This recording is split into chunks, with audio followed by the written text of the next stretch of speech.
아멘. 호세아 6장 1절에서 6절 말씀 같이 읽겠습니다. 6장 1절 말씀. 오라 우리가 여호와께로 돌아가자. 여호와께서 우리를 찢으셨으나 도로 낫게 하실 것이요 우리를 치셨으나 싸매어 주실 것임이라. 여호와께서 이틀 후에 우리를 살리시며 셋째 날에 우리를 일으키시리니 우리가 그의 앞에서 살리라. 그러므로 우리가 여호와를 알자. 힘써 여호와를 알자. 그의 나타나심은 새벽빛같이 어김없나니 비와 같이 땅을 적시는 늦은 비와 같이 우리에게 임하시리라 하니라. 에브라임아 내가 너에게 어떻게 하랴. 유다야 내가 너에게 어떻게 하랴. 너의 인애가 아침 구름이나 시 없어지는 이름 같도다. 그러므로 내가 선지자들로 그들을 치고 내 입의 말로 그들을 죽였노니 내 심판은 비처럼 나오느니라. 나는 인애를 원하고 제사를 원하지 아니하며 번제보다 하나님을 아는 것을 원하노라. 아멘.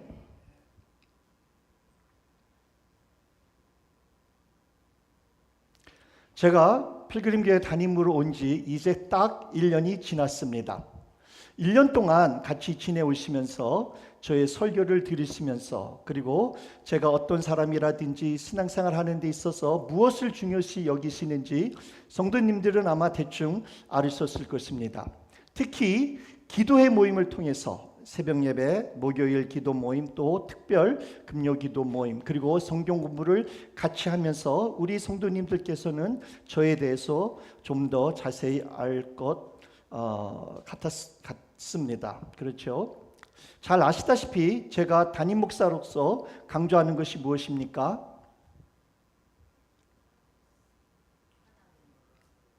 하나됨, 또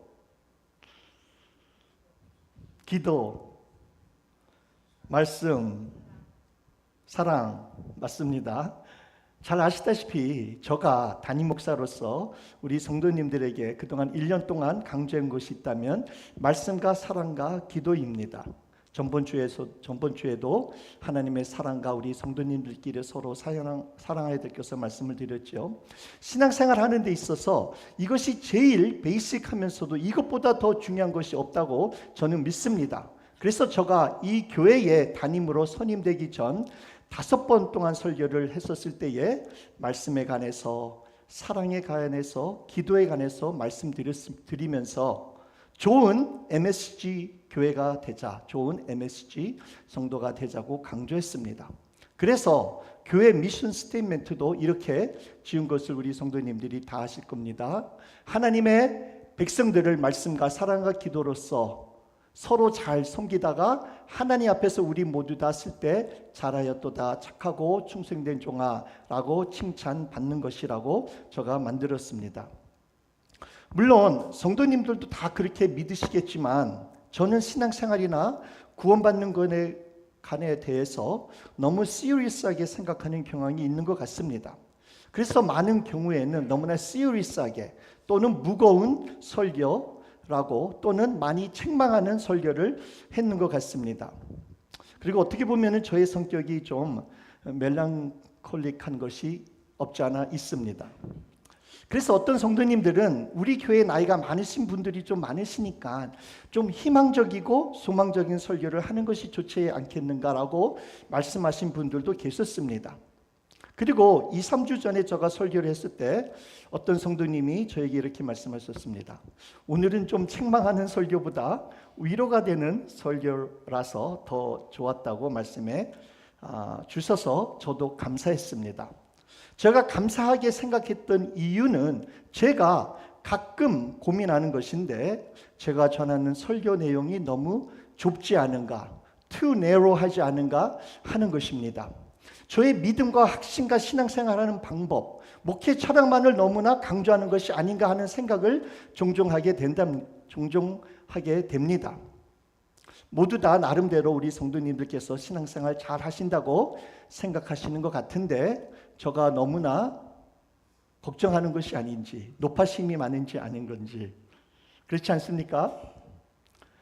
물론 제가 기도하는 가운데 이 시대에 무엇이 필요하고 중요한지, 그리고 우리 교회에 주님께서 말씀하시고자 하시는 것이 무엇인지 항상 기도하고 고민하지만 그래도 그럴 때가 있다는 것을 말씀을 드립니다.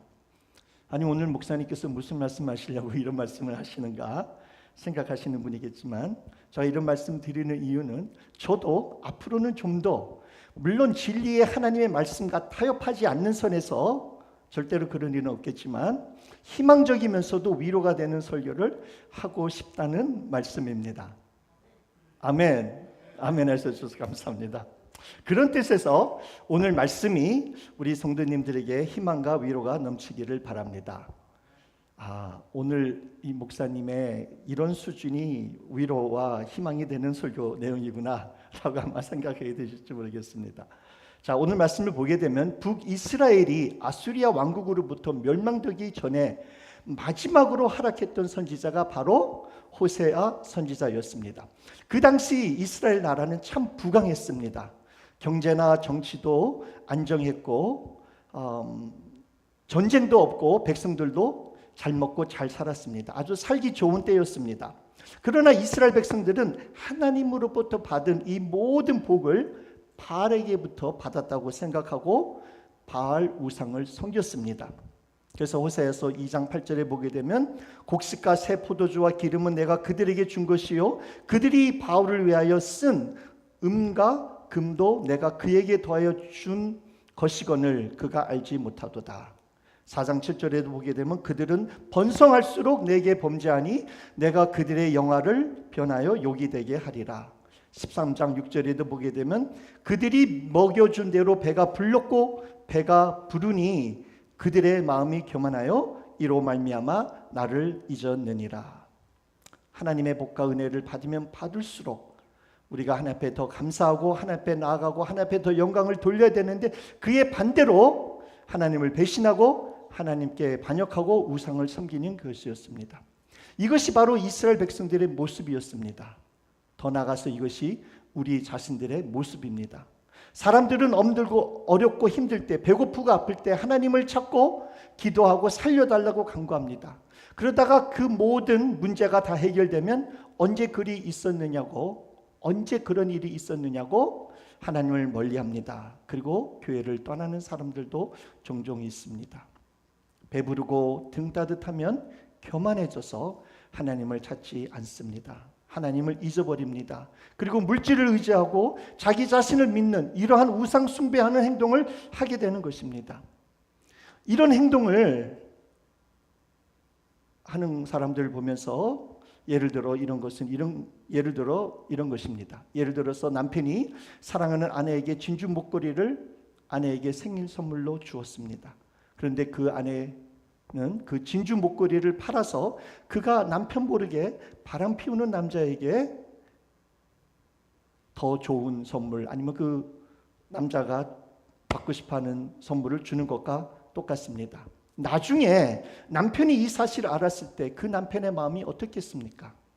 우리 하나님 아버지의 마음이 이 남편과 같은 마음이었습니다. 이와 같은 이스라엘의 영적 음행 때문에 하나님은 그들에게 심판을 선포했습니다. 하나님께서는 사자처럼 이스라엘을 찢으시고 또한 전염병으로 그들을 치시겠다고 선포하셨습니다. 앞으로 이스라엘 백성들을 이렇게 벌하시겠다고 말씀하신 것입니다. 그러나 우리가 오늘 말씀을 통하여 잘 알아야 될 것은 호세아가 하나님이 앞으로 심판하실 것이라는 계획을 말할 때는, 즉 하나님의 말씀을 선포할 그 당시에는 아직 이스라엘 백성들이 이러한 고난이나 벌을 받은 상태가 아니었다라는 거예요. 포로로 팔려간 때가 아니었다는 것입니다. 이스라엘 백성들이 잘 먹고 잘 살 때, 잘 나갈 때, 아무런 고난이 없을 때 호세아가 이러한 하나님의 마음과 계획을 전한 것입니다. 그렇다면 왜 하나님은 먼저 미리 이렇게 말씀하셨을까요? 그 이유는 하나님은 그들을 심판하시기보다는 그들을 사랑한다는 마음을 표시하기 위함입니다.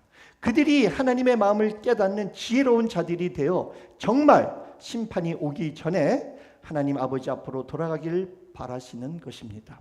이것이 바로 성경에서 창세기부터 요한계시록까지 흐르는 하나님 아버지의 마음입니다. 다시 말씀드려서 지혜로운 자는 누구신지 아십니까? 지혜로운 자는 고난이 이르기 전에, 심판이 오르기 전에, 아니 심판이 벌써 온 것처럼 생각하고 하나님 앞에 돌아가는 자들이에요. 이미 도끼가 나무 뿌리에 놓였다라는 말씀을 믿고 좋은 열매를 맺으려고 하는 사람들입니다. 그래서 지혜로운 자들은요, 보통 사람들이 하나님이 찾지 않을 그 상황에, 예를 들어서 잘 먹고 잘 살 때, 모든 것이 잘 된다고 생각할 때, 그때 하나님을 찾는 자, 그때 하나님 앞에 돌아가는 자라고 말할 수가 있습니다. 그러므로 눈에는 보이지 않지만, 눈에 보이는 고난이 아직은 안 왔지만 고난이 벌써 온 것처럼 생각하고 하나님 앞에 돌아가는 자들이 지혜로운 자들입니다. 그래서 성경에서는 그런즉 손줄로 생각하는 자는 넘어질까 조심하라라고 말하는 줄 믿습니다. 자, 그런 뜻에서 우리 모두에게는 무엇이 있습니까? 고난이 있습니다. 우리가 못 느끼거나 또는 인식하지 못할 뿐이지 우리 모두에게는 고난이 있습니다. 사람마다 고난을 느끼는 인식 차이가 있을 뿐이지 고난이 없는 사람은 이 세상에 아무도 없습니다. 혹시 고난이 없다고 생각하는 사람은 고난을 회피하려는 마음이기 때문이든지 아니면 영적으로 무감각한 사람이기 때문입니다. 그러므로 고난은 모든 사람에게 항상 있기 마련이기 때문에 고난을 우리가 무서워하거나 두려워할 일이 아닌 줄 믿습니다. 고난이 오지 않도록 기도하는 것보다 고난을 이길 수 있는 힘과 지혜를 달라고 기도하는 것이 더욱더 나은 줄 믿습니다. 다시 한번 말씀드리지만 이스라엘 백성들에게 아직 고난이나 심판이 임하지도 않았는데 그들에게 왜 벌써 이러한 일들이 일어날 것이라고 하나님께서는 선포하시는 이유는 그들이 다시 하나님 앞으로 온전히 돌아오기를 원하셨기 때문입니다. 하나님은 그 누구도 실족하는 것을 원치 않으십니다. 하나님은 모든 사람들을 사랑하기 때문에 이제라도 늦지 않았으니 더 늦기 전에 하나님 앞으로 돌아오라고 경고하시는 것입니다. 그래서 호세아 선지자를 통하여 하나님은 이렇게 간청하는 것입니다. 여호와께로 돌아가자, 여호와를 알자, 여호와를 힘써 알자라고 선포한 것입니다. 그러므로 우리가 꼭 기억하고 명심해야 할 것은 이것입니다. 우리가 어떠한 고난을 당하든지 그 고난이 어떠한 이유로 왔다 할지라도 모든 고난의 목적은 하나님께로 온전히 돌아간다는 것입니다. 이렇게 하나님 앞에 더 돌아가는 것이, 하나님을 더 알아가는 것이 고난의 목적이라면 우리는 고난에 대한 생각이 좀 달라질 수 있습니다. 우리도 시편 기자처럼 그리고 성경에 나오는 많은 믿음의 선조처럼 고난이 나에게 무엇이라고요? 유익이다. 고난이 나에게 유익이다 라고 고백할 수 있는 줄 믿습니다. 아멘. 고난은 여러 가지 이유로 올 수 있습니다. 오늘 우리가 읽은 말씀처럼 우리의 잘못으로, 우리의 죄로 인하여 올 수 있습니다. 마귀의 시험 또는 공격일 수도 있습니다. 하나님의 연단일 수도 있습니다. 아니 우리가 이해 못하는 이유로 여러 가지 고난이 올 수도 있습니다. 그리고 고난은 여러 가지 형태로 올 수 있습니다. 정신적 질병이나 육적인 질병이나 경제적인 어려움이나 가족들 가운데 특히 자녀들을 통해서 또는 사람들의 관계 등등과 같이 여러 가지로 올 수가 있습니다. 고난이 우리에게 어떠한 이유로 오든지 어떠한 형태로 오든지 우리는 이것들을 하나님께로 돌아가야 된다는 사인으로 보시고 하나님의 사랑의 초청으로 보시고 오늘 말씀대로 하나님께 돌아가면 됩니다. 하나님을 알면 됩니다. 힘써 여호와 하나님을 알면 되는 것입니다. 오늘 말씀에 보게 되면 이 두 가지를 성경에서 강조하고 있는 것입니다. 그러므로 우리는 먼저 하나님 앞에 돌아가면 됩니다. 돌아가면 하나님께서 우리를 낫게 하실 것이다. 고쳐주실 것이다. 싸매어 주실 것이다. 회복시켜 주실 것이다. 살려주실 것이다 라고 말씀하고 있는 것입니다. 자, 이 말씀을 반대로 말하면 또는 이 말씀의 전제는 무엇입니까? 우리가 느끼든지 못 느끼든지 하나님이 보시기에는 우리는 벌써 다 병들어 있다는 것입니다. 우리는 찢어져 있다는 것입니다. 아프고 고통스러운 가운데 있다는 것입니다. 죽어져 가고 있다는 것입니다. 즉 하나님을 떠난 사람들의 상태는 이와 같다는 것입니다. 제가 아시는 목사님, 선교사님이 계십니다. 두 아들이 있는데 둘째 아들이 이제 대학교 좀 다니다가 중퇴하고 일을 하게 되어서 이제 돈을 벌게 되니까 집에 있으니까 뭐 아버지 어머니 잔소리 듣고 싫어가지고 이제 돈도 벌고 하니까 좀 집을 나갔습니다. 집을 나가가지고 아파트에서 이제 생활을 하게 되었습니다. 그리고 아버지하고 별로 이렇게 또 어머니하고 관계가 좀 원하지는 않았습니다. 그러다가 직장에서 레이오프가 됐어요. 다른 잡을 굽는데 조금 힘들었어요. 다른 잡을 구하기는 구했지만 페이가 그렇게 좋지 않은 잡을 구했어요. 그래서 그거 가지고 먹고 사는데, 그리고 아파트 렌트 내는 게 힘들어가지고 어떻게 합니까? 다시 집으로 돌아갑니다. 집으로 돌아가니까 아버지하고 어머니가 잘 왔다 하면서 받아주었습니다. 요새는 그렇죠. 살기 힘드니까, 먹기 살기 힘드니까 나간 자녀들이 돌아오기도 하고, 하물며 결혼한 부부들도 부모님 집에 돌아오는 것을 볼 수가 있습니다. 집을 떠난 자식이 고난을 해결하는 방법은 다시 부모님 품으로, 다시 부모님 집으로 돌아가는 길밖에는 없습니다. 우리 예수님께서 하신 말씀 탕자의 비유를 통해서도 우리가 잘 알고 있는 것입니다. 하나님을 떠난 우리도 하나님 앞에 돌아가게 되면 우리는 살 수가 있습니다. 여기서 돌아오라는 뜻은 어떠한 물리적인 장소나 위치를 말하는 것이 아닙니다. 마음의 상태를 말하는 것입니다. 세상 향락에 빼앗긴 우리의 마음, 그리고 재물에 빼앗긴 우리의 마음, 세상의 가치관에 빼앗긴 우리의 생각과 마음을, 그 모든 것들을 이제는 하나님 쪽으로 돌리라는 말씀입니다. 즉 이것을 성경에서는 뭐라고 말하죠? 회개라고 말합니다. 보통 우리가 회개라는 이거에 대해서 잘 오해하는 경우도 있습니다. 온전한 회개는 우리가 단순히 하나님 잘못했어요, 죄송합니다 하면서 눈물을 흘리면서 잘못을 인정하는 것이 아니라 마음의 변화와 삶의 변화가 있어야 한답니다. 하나님께로 돌아가라는 결단과 순종이 있어야 합니다. 이와 같이 온전한 회개는 외적인 행동만이 아니라 내적인 마음의 변화와 하나님과의 관계 회복을 위하여 삶의 방향이 바뀌어야 합니다. 제2의 길에서, 제2의 삶에서 완전히 돌아서 하나님께 돌아가는 것을 온전히 우리는 온전한 회개라고 말하는 것입니다. 이렇게 할 때 하나님은 우리를 살리시고 우리를 일으키실 것입니다. 하나님께서 약속하셨습니다. 2절 말씀에 보게 되면 여호와께서 이틀 후에 우리를 살리시며 셋째 날에 우리를 일으키시리니 우리가 그의 앞에서 살리라. 이 말씀은 출애굽기 19장에 나오는 하나님의 약속의 말씀을 기억하게 하는 말씀입니다. 하나님이 이스라엘 백성들을 위하여 시내산에 강림하시겠다고 약속하셨습니다. 그때 하나님께서는 이스라엘 백성들이 이틀 동안 그들로 하여금 성결하게 하고 옷을 빨게 하고 준비하게 하셨습니다. 그리고 셋째 날에 기다리게 하셨습니다. 셋째 날을 기다리게 하셨습니다. 하나님의 시내산에 강림하신다는 것을 기다리게 하셨습니다.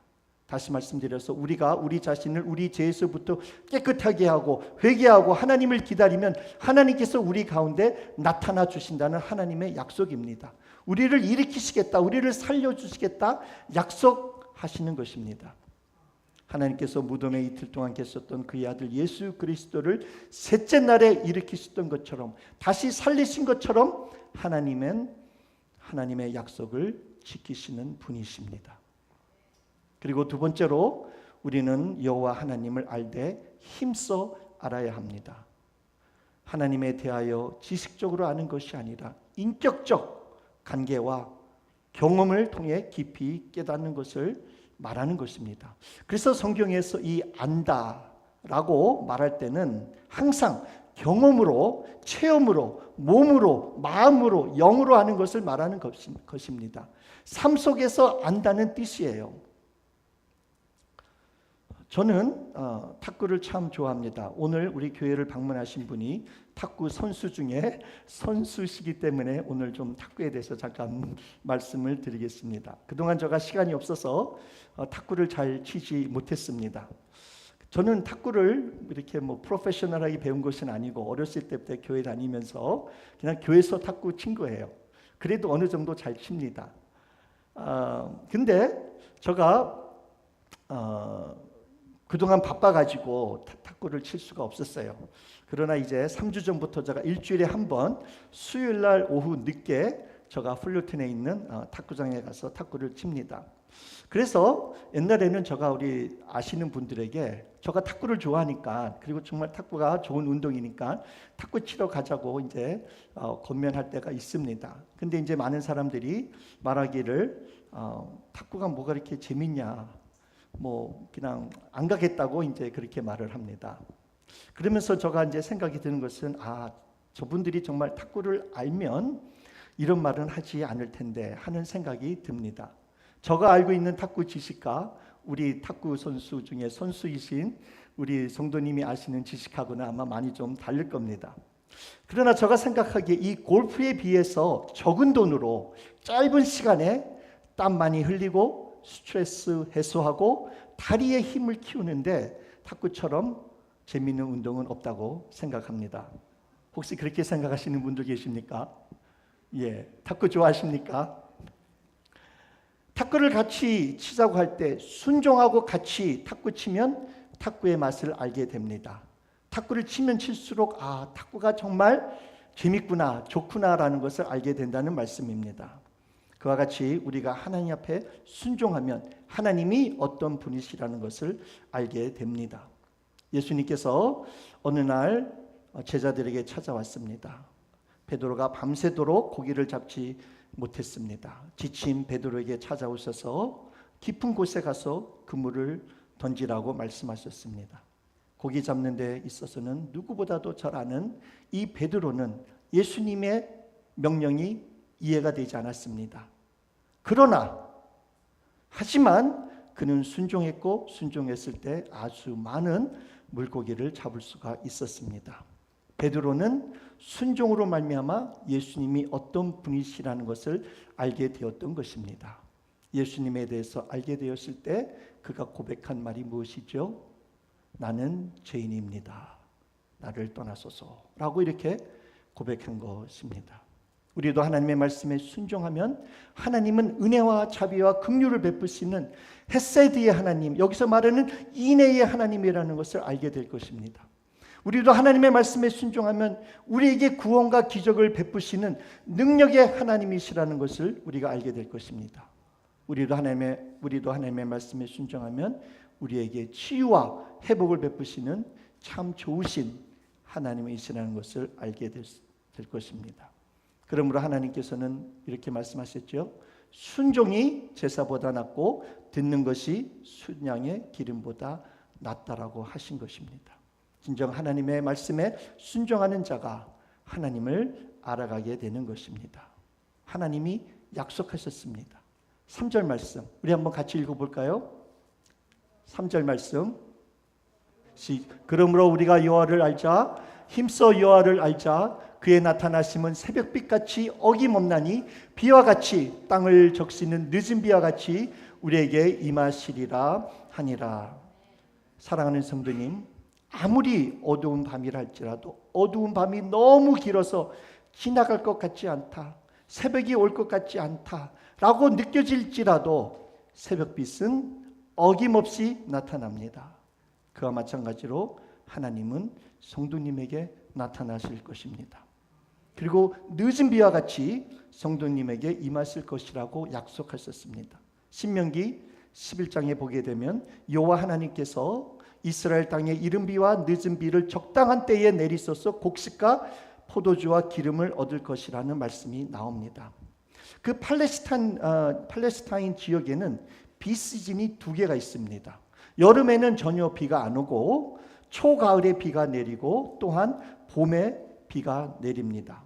그래서 초가을에 내리는 비를 이스라엘 사람들은 이른 비라고 말하고 봄에 내리는 비를 늦은 비라고 말합니다.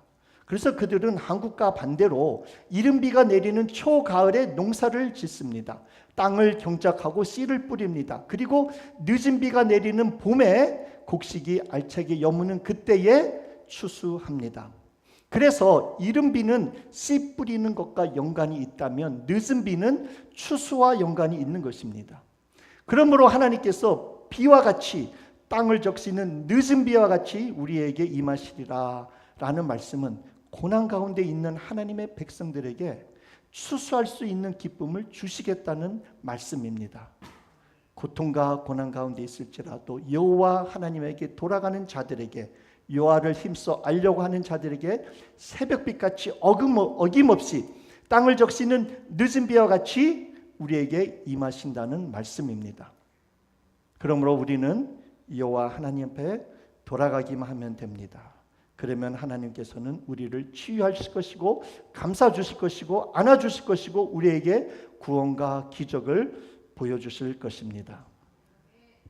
엊그저께 금요기도 예배 후에 잠시 우리 성도님들과 친교하는 가운데 최초의 아시안 여자로서 노벨 문학상 수상자가 한국인 작가 누구죠? 한강이라는 소식을 들었습니다. 그래서 참 제가 인터넷에서 좀 검색을 해봤습니다. 이분이 쓴 많은 책 중에 제일 유명한 책, 그리고 노벨상을 받게 한 책이 2014년에 출간된 소년이 온다라는 소설입니다. 이 소설은 1980년 강주 사태를 토대로 쓴 실화 소설입니다. 민주화 운동이라는 역사적 그 비극 속에서 수많은 사람들이 겪은 고통을 통해 상처를 직면하고 그 고통을 치유하는 과정을 묘사한 책입니다. 그리고 이 한강이라는 여자분이 인터뷰한 것도 이렇게 좀 봤는데 참 차분하게 말씀을 참 잘하시더라고요. 이 책을 제가 읽어보지는 못했지만 이 책 중에 다음과 같은 글이 적혀져 있습니다. 잘 들어보세요. 너가 죽은 뒤 장례를 치르지 못해 내 삶이 장례식이 되었다. 너가 죽은 뒤 장례식을 치르지 못해 내 삶이 장례식이 되었다. 의미 깊은 말 같지 않습니까? 그래서 제가 이 말씀을 좀 주말에 묵상했습니다. 하나님의 말씀을 묵상해야 되는데 좀 이 말씀을 묵상했습니다. 이 문장이 여러 가지 뜻을 포함하겠지만 그 중에 하나는 강주 사태 이후 살아남아 있는 그 피해자들의 가족들이나 피해자들의 사랑하는 사람들의 삶이 이제는 더 이상 일상으로 돌아갈 수 없다라는 것이 아닌가 생각해 봅니다. 그들의 고통이 일상화되어서 그 고통이 그들의 현재의 삶을 지배하고 있기 때문에 얼마나 비극적 현실이라는 것입니다.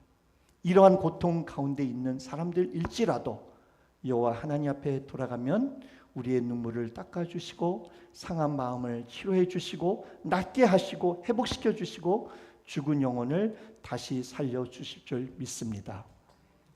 사랑하는 성도님, 말씀을 맺겠습니다. 하나님께서는 우리가 하나님 앞으로 돌아가고 우리에게 하나님을 더 깊이 알아갈 수 있는 기회를 주셨습니다. 하나님을 만날 수 있는 특별한 시간을 주신 것입니다. 지금 우리가 특별 금요 기도 모임을 통해서 하나님 앞에 나아갈 수가 있고 하나님을 만날 수 있는 줄 믿습니다. 하나님은 우리를 만나 주시고 하나님 자신을 나타내 주시기를 원하십니다.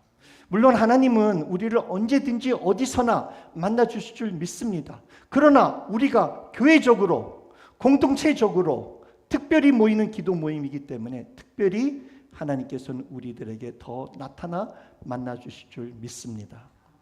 그러므로 우리가 여호와께로 돌아가시기 바랍니다. 그러므로 우리가 여호와를 아는 일에 힘쓰시기 바랍니다. 하나님의 말씀에 순종하는 자가 되어서 하나님을 만나시고 또한 하나님을 더욱더 알게 되시기를 바랍니다. 하나님의 말씀에 순종하는 자가 하나님의 낫게 하심을 체험할 것입니다. 하나님의 싸매어 주심을 경험하게 될 것입니다. 진정 새벽빛같이 어김없이 비와 같이 땅을 적시는 늦은 비와 같이 우리에게 하나님은 임하실 것을 믿고 하나님 앞에 온전히 나아가고 하나님을 힘써 다하시는 일에 우리 모든 필그림 성도님들 동참하시고 또 나가시기를 간절히 축원합니다. 우리 오늘 말씀을 생각하면서